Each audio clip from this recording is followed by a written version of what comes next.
Welcome to ET digital media group. నేడు నవ్యాంధ్రప్రదేశ్లోని పాలకొల్లు మాజీ శాసనసభ్యులు, సీనియర్ మోస్ట్ రాజకీయ నాయకులు, ప్రస్తుత రాజకీయ విశ్లేషకులైనటువంటి డాక్టర్ సిహెచ్ సత్యనారాయణమూర్తి గారు అలియాస్ బాబ్జీ గారితో వాళ్ళ ప్రత్యేక ముఖాముఖి.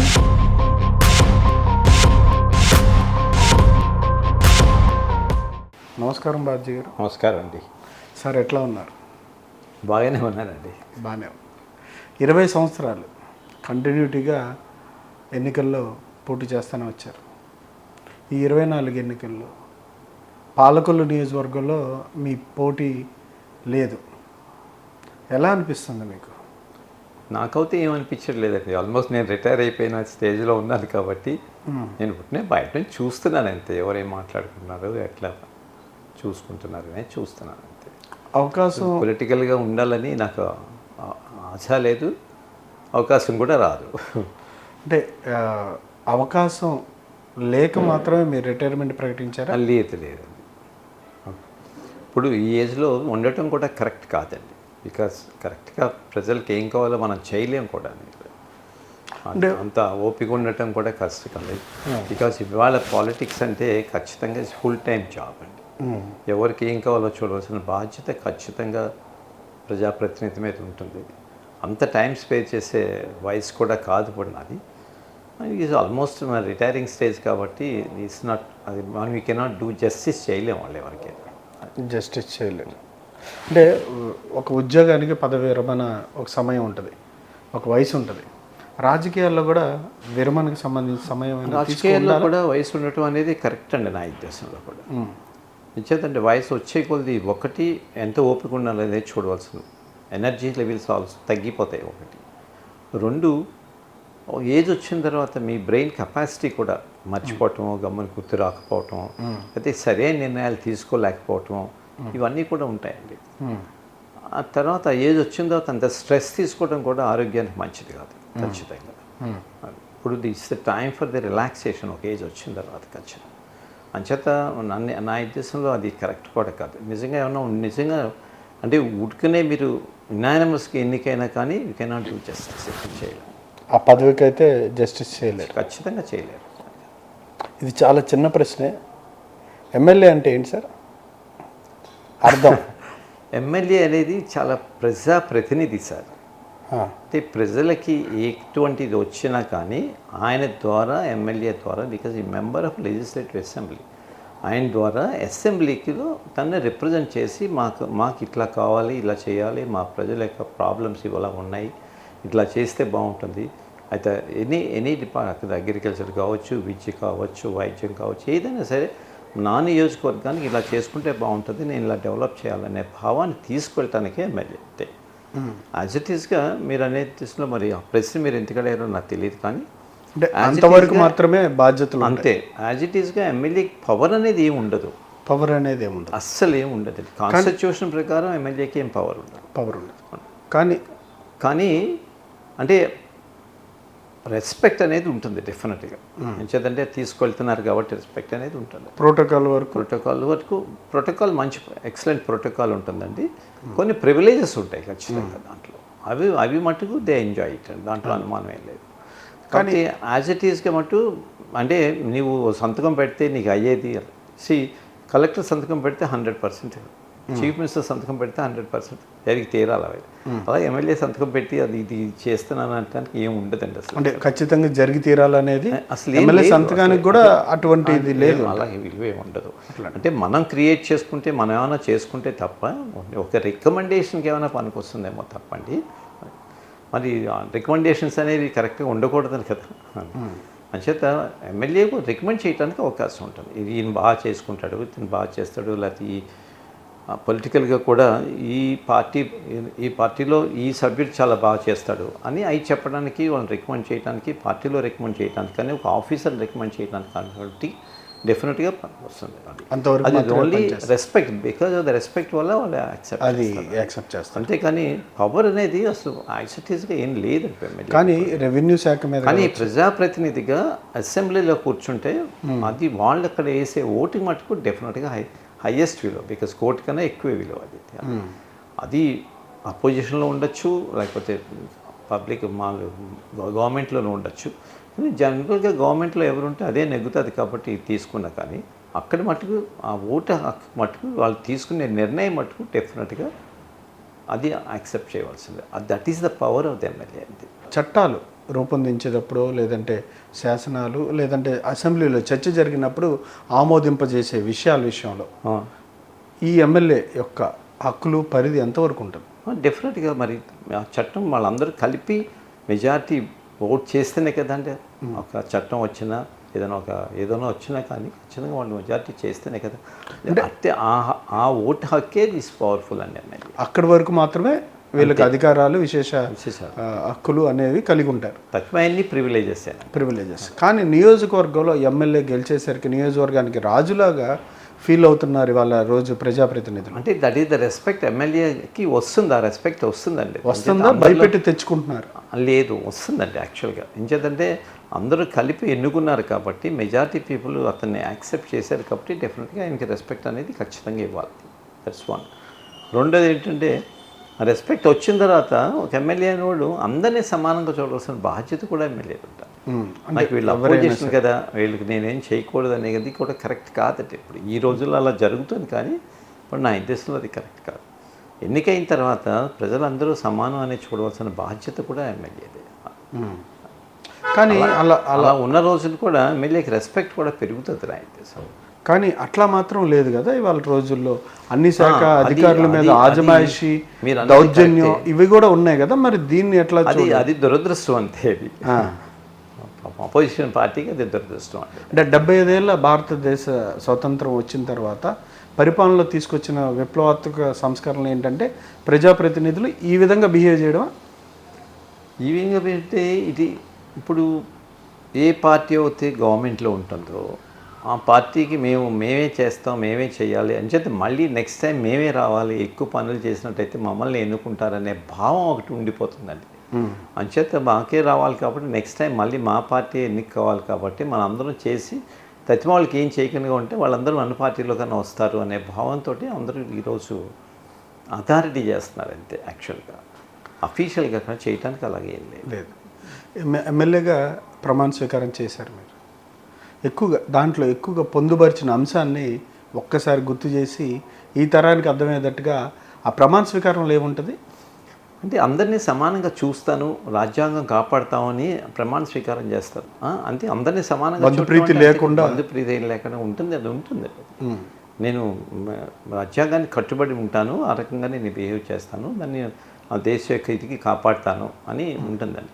మీరు ఆ విధంగా పనిచేశారా సార్? అప్పుడు అదిగా పనిచేస్తే నేను అయితే పనిచేస్తాను అనుకుంటున్నానండి. అంటే మిమ్మల్ని మీరు ఒకసారి ప్రశ్నించుకున్న మీ మనస్సాక్షి, నా మనస్సాక్షి చూస్తే నేను ఆ విధంగానే పనిచేశాను. అది ఆ విధంగా పనిచేయడం వల్ల చాలా ఇబ్బందులు, శత్రువులు కూడా తయారవుతారు కదా. ఇప్పుడు ప్రజెంట్ పొలిటికల్ సిచ్యువేషన్లో చూస్తే ఆ విధంగా పనిచేయడం వల్ల ఎక్కువ ప్రాబ్లమ్సే ఎక్కువ ఉంటాయి. కానీ నేను ఎమ్మెల్యేగా ఉన్నప్పుడు అంత ప్రాబ్లమ్స్ అంత ఎక్కువ ఏం లేవండి.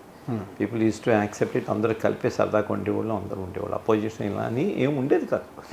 లోపల అసెంబ్లీలో ఒకళ్ళు ఏమనుకున్నా కానీ బయటకు వచ్చి అందరూ స్నేహితులుగానే ఉండేవారు. చాలా నాకు మొట్టమొదటిలో వెళ్ళినప్పుడు చాలా తమాషాగా ఉండేది యాక్చువల్గా. నేను అప్పుడు కొత్తగా ఎమ్మెల్యే అనేది కాబట్టి ఏంటి ఒక్కొక్కసారి ఇద్దరు ఆపోజిట్గా అసెంబ్లీలో చాలా గొడవలు చేసుకుని, అంటే ఆపోజిట్గా నువ్వు అలా కాదు ఇదే కరెక్ట్ అని అలా దెబ్బలాడుకుని బయటకు వెళ్ళిపోయి ఇద్దరు ఒకే కారు వెళ్ళిపోయే రోజులు బోర్డులు ఉన్నాయి. బయటకు వచ్చి సరదాగా నువ్వు సరిగ్గా మాట్లాడలేరా, నేనే మాట్లాడాను అని సరదాగా అనుకున్నాయి కూడా ఉన్నాయి. అలా అని నేనేమంటానంటే అది ఆ మిత్రత్వం ఉంటుంటే చాలా మంచిదండి.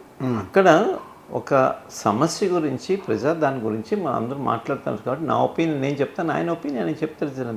నథింగ్ రాంగ్ ఇన్ దట్ చెప్పాలి కూడా.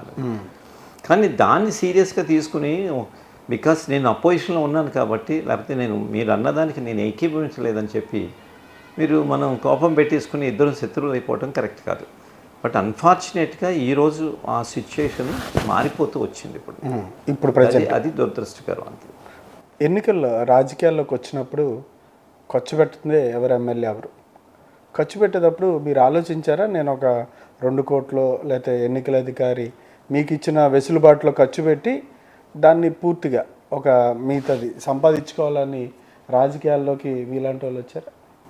లేదండి, నేను సంపాదించుకోవాలని అనుకోలేదు. చేతంటే నేను ఖర్చు పెట్టింది చాలా తక్కువ అండి. ప్రజలు సపోర్ట్ చేశారు, వాళ్ళ పార్టీ సపోర్ట్ చేసింది కాబట్టి నా అంతా నేనేం ఖర్చు పెట్టుకోలేదు కాబట్టి నాకు ఆ భావం ఏం లేదు, నాకు సంపాదించుకోవాలని కూడా అనుకోలేదు అసలు. అనుకోలేదు.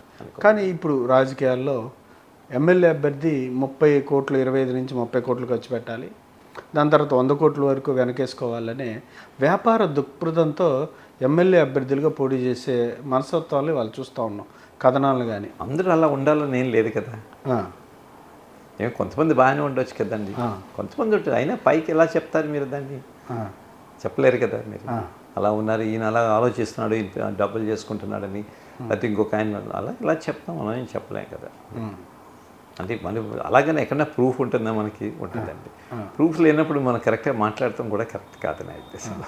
అంటే మామూలుగా చర్చలో జనరల్గా అనుకునేది, అందరూ అనుకునేది కరెక్టే అది. కానీ మీరు ఎలా ప్రూఫ్ ఎలా ఉంటుందండి? చూపించుకుని అని అడిగితే ఏం చెప్తారు? అంచేత మనం రియాలిటీ కూడా మాట్లాడుకోవాలి కదా. రియాలిటీ కూడా మాట్లాడుకో. పరిపాలన అంటే ఏంటి సార్?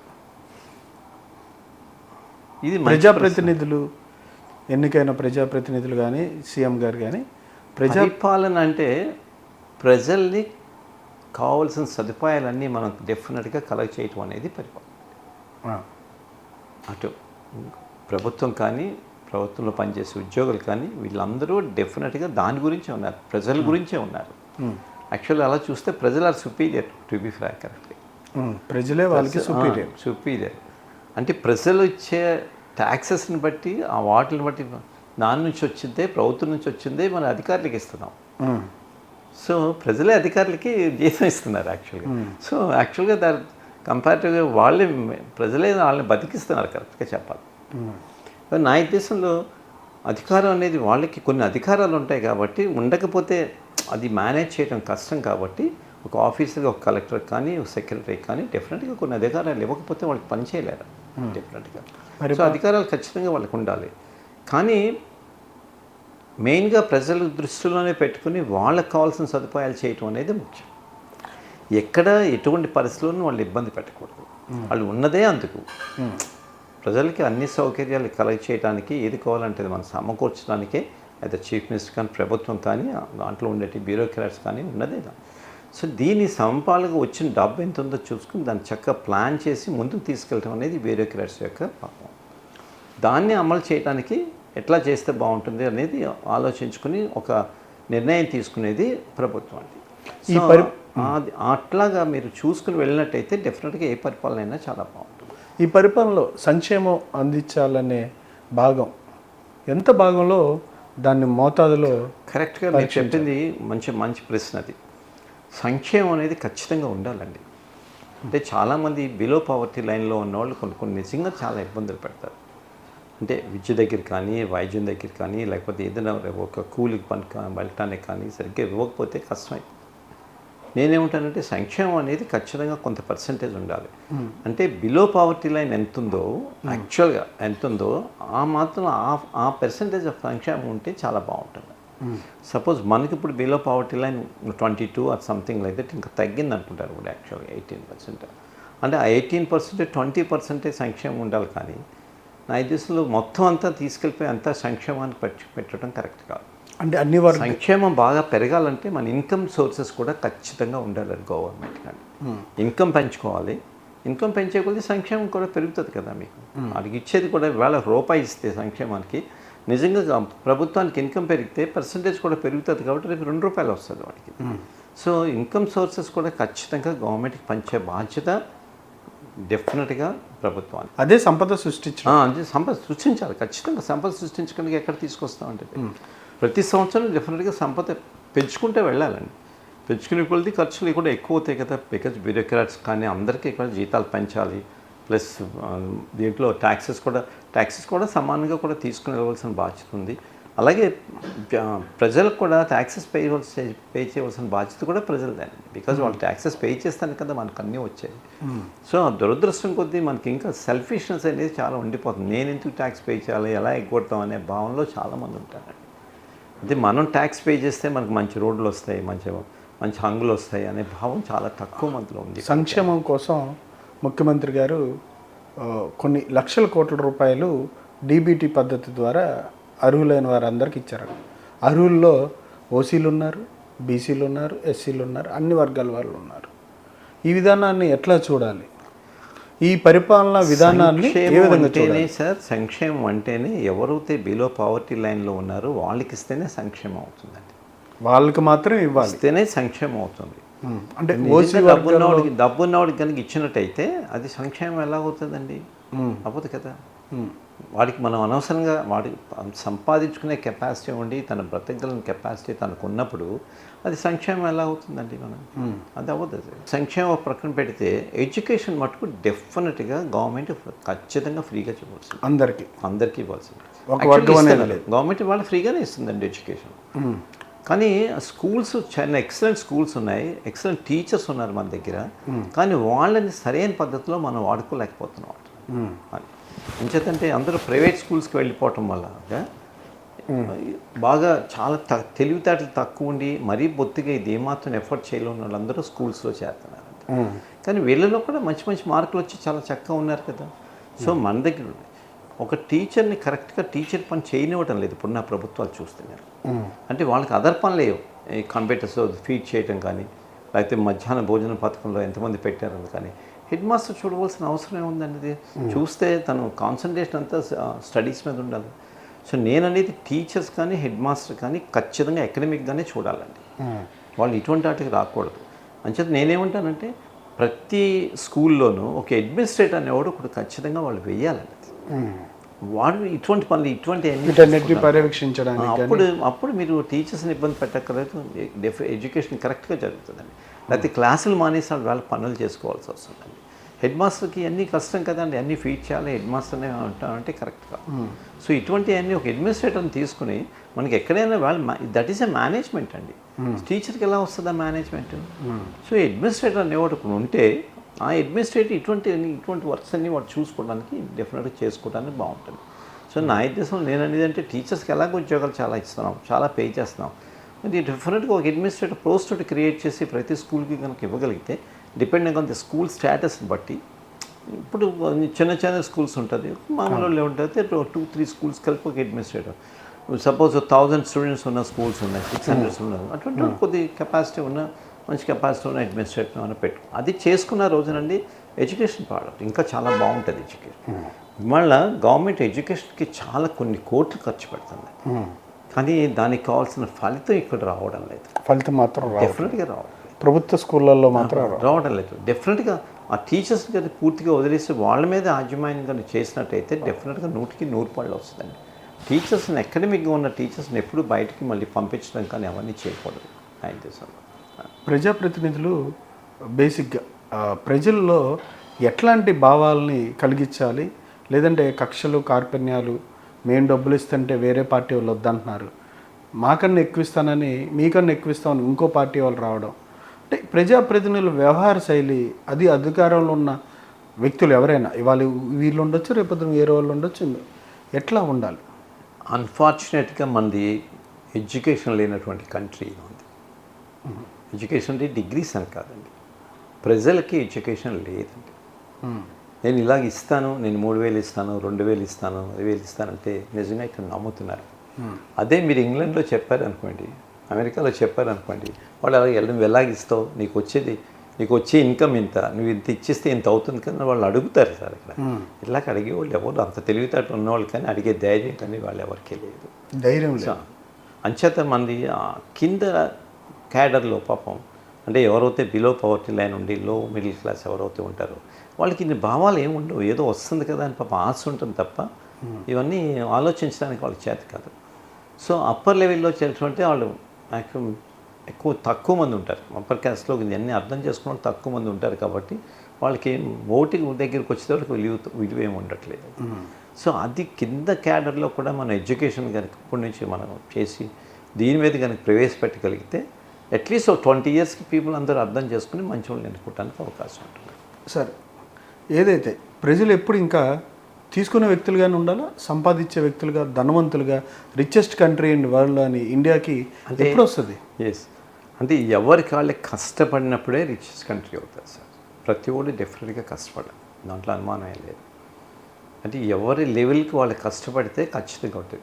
నేను కష్టపడకుండా నేను కూర్చుంటాను నాకు భోజనం పెట్టండి అని అంటే మటుకు ఎప్పుడు కంట్రీ బాగుపడదు, వాళ్ళ ఫ్యామిలీ కూడా బాగుపడదు. అది మనం నేర్పవలసిన బాధ్యత. అది ఫస్ట్ థింగ్ అది అందరికీ. నువ్వు కష్టపడు అని అంటే అందుకని సామెత కూడా ఉంది కదా, నువ్వు రోజు ఒక చేప పట్టడం నేర్పు, అయితే డెఫినెట్గా బాగుంటుంది. అది మనం పాటించట్లేదు. అది పైగా వాళ్ళకి తాయిలాలు చూపించినట్టు నీకు అది చేస్తే బాగుంటుందంటే ఈరోజు ఏమైందంటే ఇవన్నీ చాలా కంఫర్టబుల్గా ఎప్పుడైతే వచ్చిందో వాళ్ళకి పని చేయాలని ఎవడో అనుకోరండి. యాక్చువల్లీ జరుగుతున్నది ఇది. ఎవరు ఇష్టం వచ్చినా అంటే నేను చెప్పే మాటలు ఇష్టం ఉన్నా లేకపోయినా జరిగేది మటుకు ఇదే. వస్తున్నాయి కాబట్టి నేనెందుకు పని చేయాలి అనే భావం చాలామందిలో వచ్చేసింది. పనిచేయటం అందరూ కింద కూలోడి దగ్గర నుంచి డబ్బు ఉన్నవాడు కూడా అందరూ పని చేయవలసింది. పని చేయడానికి ఎప్పుడు ఏది జరగదండి అసలు. ఇప్పుడు తాతాస్ బిర్లాస్ ఎందుకు పని చేయాలి? వాళ్ళు 24 గంటలు పని చేస్తారు. ఎందుకు పని చేయాలంటే వాళ్ళకి అవసరం ఏంటి? It's only for the country. వాళ్ళందరూ పనిచేస్తే మన కంట్రీ స్టేటు డెఫినెట్గా బాగుపడతాయండి, బాగా వృద్ధి చెందుతుంది. సో అది that is most important thing అసలు. యాక్చువల్గా మనం అది నేర్పట్లేదు. నువ్వు పని చేస్తేనే చాలా మంచిదనే భావం మనం నేర్పట్లేదు. అంటే ఏ పార్టీ చూసినా సరే మితిమీరిన సంక్షేమ పథకాలని అనౌన్స్ చేసి, అంటే ఒక పార్టీ అని కదా, ఏ అధికారం ఉన్న పార్టీ అయినా విధానాలతో ప్రజల్ని ఇంకా కొంచెం దిగజారుస్తున్నారా? అంటే మేము ఇంకా తీసుకుంటాం, మాకు ఇది వచ్చింది ఏంటంటే ఇది ప్రజల్లోనే కొంచెం తప్పు ఉందండి. ప్రజలు అంటే ప్రజల్లో కూడా డెఫినెట్గా తప్పు ఉంది. ఆశించడం పాపం పేదవారు కదా అని అంటారు. పేదవారు ఆశించడం తప్పేం లేదు, కానీ పేదవారే కాకుండా మిడిల్ క్లాస్ కూడా ఆశించడం అనేది చాలా తప్పండి, డెఫినెట్గా తప్పు. వాళ్ళే సంపాదించుకునే కెపాసిటీ ఉన్న వాళ్ళందరూ సంపాదించుకుని వాళ్ళు విత్ లిమిటేషన్స్లో ఖచ్చితంగా ఉండొచ్చు కదా. కానీ ఇక్కడ వాళ్ళ ఒక్క విషయం మటుకు మనం గుర్తుపెట్టుకోవాలి, ఎడ్యుకేషన్ కాస్ట్ అయిపోయిందండి. దానికి ఎంతో కొంత ఎడ్యుకేషన్ ఖచ్చితంగా మనం సపోర్ట్ చేయవలసిన బాధ్యత ఉంది. గవర్నమెంట్ స్కూల్స్ అందరినీ బాగా చేసి అక్కడ మంచి టీచర్స్ మనం ఎంతో ఇస్తున్నాము. అలాగే చాలామంది పిల్లలకి ఎడ్యుకేషన్ దాంట్లో కనుక చేర్పించినట్టయితే ఇంకా మంచి పిల్లలు మన ఎడ్యుకేషన్కి వస్తారు. ఇంత డబ్బు ఖర్చు పెడుతున్నాం కాబట్టి. ఇవాళ వైద్యం చాలా కాస్ట్ అయిపోయింది సార్. చాలామంది భయపడేది ఏంటంటే ఇవాళ సంక్షేమ పథకాల్లో నేను వైట్ కార్డ్ నాకు కావాలని అనుకునేది వాడు బియ్యం రేషన్ గురించి కానీ దీని గురించి కానీ కాదు. నాకు ఏదైనా జబ్బు వస్తే నేను ఖచ్చితంగా నేను తట్టుకోలేను అంచేత నాకు వైట్ కార్డ్ ఉంటే గవర్నమెంట్ అన్నీ పెట్టుకుంటుందనే భావంతో వచ్చింది. యాక్చువల్గా ప్లాన్ చేసుకుంటే అందరికీ కూడా ఫ్రీగా వైద్యం చేసేయచ్చు. మీరు ప్రతి సంవత్సరం చీఫ్ మినిస్టర్ ఫండ్ కానీ లేకపోతే ఆరోగ్యశ్రీ మీద కల్పించేది కానీ కొన్ని వేల కోట్లు మనం ఖర్చు పెడుతున్నామండి. ఆ వేల కోట్లు ఖర్చు పెట్టేది ఆ డబ్బు పెట్టి హాస్పిటల్స్కి ఎక్విప్మెంట్ కానీ అవి కానీ మీరు డెవలప్ చేసి ఇంకా మంచి డాక్టర్స్ ఇప్పుడు చాలామంది డాక్టర్స్ వచ్చేసారు అందరు చక్కగా అన్ని స్పెషాలిటీస్ దొరుకుతున్నాయి. వాళ్ళకి అందరికీ మీరు పని చెప్పినట్టయితే అందరికీ ఫ్రీగా వైద్యం అయిపోతుంది కదా సార్. ఇది ప్రతి ఒక్క కామన్ పబ్లిక్లో కూడా ఈ చర్చ జరిగింది డెఫినెట్గా. కానీ వాళ్ళ వైద్యంలో యాంటీనేటల్ కేర్ అంటే ఎవరైతే గర్భిణీ స్త్రీలు ఉంటారో వాళ్ళందరికీ డెఫినెట్గా చాలా మంచి వైద్యం జరుగుతుంది. గవర్నమెంట్ హాస్పిటల్ కరెక్ట్గా చాలా బాగా ఏ గవర్నమెంట్ హాస్పిటల్ చూసుకున్నా కానీ వాళ్ళకి ఖచ్చితంగా వాళ్ళందరికీ చాలా ఫెసిలిటీస్ ఇస్తున్నారు. చాలా తక్కువ ఖర్చు అవుతుంది. పుట్టిన పిల్లలు మరి ఎందుకు ఆ దిశగా అడుగులు వేయట్లేదు? ఏ ప్రభుత్వం స్టార్ట్ అయిందండి యాక్చువల్గా గర్భిణీ స్థితి నుంచి స్టార్ట్ అయింది. అక్కడి నుంచి స్టార్ట్ అయింది ఖచ్చితంగా. అదే దానికి కూడా డిపార్ట్మెంట్స్ కూడా నెమ్మదిగా పెంచుకుంటూ వెళ్తున్నట్టయితే డెఫినెట్గా బాగుంటుంది. నిశ్చిత గర్భిణీ స్త్రీలు ఎందుకు స్టార్ట్ అయిందంటే పుట్టిన పిల్లవాడు ఖచ్చితంగా ఫ్యూచర్ సిటిజన్, వాడి కనుక ఆరోగ్యంగా ఉన్నట్టయితే ఫ్యూచర్ కంట్రీ బాగుంటుంది అనే భావంతో ముందు వాళ్ళ మీద కాన్సన్ట్రేషన్ పెరిగింది. నిజంగా వాళ్ళు పుట్టిన పిల్లవాడు 15 సంవత్సరాలకి స్టూడెంట్ అవుతాడు, 20 సంవత్సరాలకి సిటిజన్ అయిపోతాడు. వాడు సంపాదించుకున్నాక వాడు ఆరోగ్యంగా ఉంటే డెఫినెట్గా చాలా బాగుంటుంది. సో ఇప్పుడున్న పెద్దవాళ్ళని ఇప్పుడు మనం ఏం చేయలేం అంచేత అది స్టార్ట్ అయింది. డెఫినెట్గా లాస్ట్ 5-6 ఇయర్స్ నుంచి ఎక్సలెంట్గా మటుకు డెఫినెట్గా అన్ని హాస్పిటల్స్లో చాలా బాగా వచ్చింది. ఇప్పుడు అంచేత చాలామంది గర్భిణీ స్త్రీలు కూడా ఏ ప్రైవేట్ డాక్టర్ దగ్గరికి వెళ్ళినా పురుడు వచ్చే టైంకి గవర్నమెంట్ హాస్పిటల్కి వెళ్ళిపోతున్నారు. అక్కడ ఫెసిలిటీస్ ఉన్నాయి, ప్లస్ డబ్బు కూడా ఖర్చు కాకుండా ఉంటుంది. ప్రైవేట్ హాస్పిటల్ అయితే చాలా డబ్బు అయిపోతుంది కూడా వెళ్ళిపోతున్నారు. ఆంధ్రప్రదేశ్ పరిస్థితి ఎట్లా ఉంది? ఆంధ్ర పరిస్థితి డెఫినెట్గా బాగాలేదు. ఇప్పుడున్న వ్యవస్థల మీద మీ అభిప్రాయం? నేను యాక్చువల్గా ఎమ్మెల్యే అయిన తర్వాత నాకు అసలు 3 months వరకు ఏం అర్థం కాదు. పవన్ కళ్యాణ్ గారు విధానాన్ని కావచ్చు, లేదంటే ఆయన ఏదైతే కూటమి జత చేసి ఎన్నికల బరిలో నిలబడ్డాన్ని మీరు ఎట్లా చూస్తారు? తెలుగుదేశం మెంబర్స్ని దాంట్లో చేర్పించి కాపుల్ని అమ్మేస్తున్నారు పవన్ కళ్యాణ్ గారు తెలుగుదేశానికి. ఇప్పుడున్న సిచ్యువేషన్లో పవన్ కళ్యాణ్ గారు స్ట్రైట్ ఫార్వర్డ్గా ఉండకూడదు అంటారు. ప్రతి ఒక్కరు వెళ్ళి వేసే ఓటు శాతాన్ని పెంచాలంటే మీ మద్దతు ఈసారి ఎవరికైనా ఇస్తున్నారా?